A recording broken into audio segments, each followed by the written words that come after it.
lendemain du décès du pape François, le président français Emmanuel Macron a confirmé qu'il assistera à ses funérailles à la basilique Sainte-Marie-Majeure de Rome samedi. Mais les relations franco-vaticanes ont été loin d'être simples dans les années passées, marquées par des périodes de rapprochement, mais aussi des tensions sur des questions telles que l'inscription de l'avortement dans la Constitution française et l'évolution du débat sur l'aide à mourir.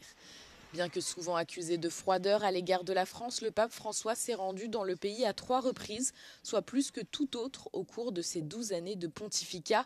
Mais ces visites ont été entachées de malentendus. La première fois, c'était à Strasbourg en 2014, lorsque le pape a prononcé un discours au Conseil de l'Europe et au Parlement européen, mais n'a pas fait de détour par la célèbre cathédrale de la ville.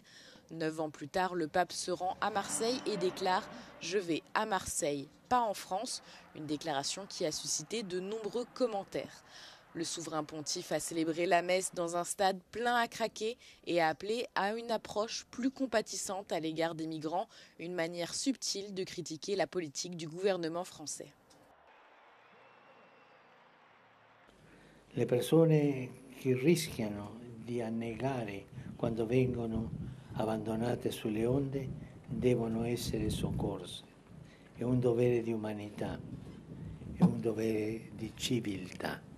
Les allégations de tension ont refait surface en décembre dernier lorsque le pape François n'a pas assisté à la réouverture de la cathédrale Notre-Dame de Paris. Pourtant, une semaine plus tard, il s'est rendu en Corse pour un colloque sur la religiosité populaire en Méditerranée, son dernier voyage à l'étranger.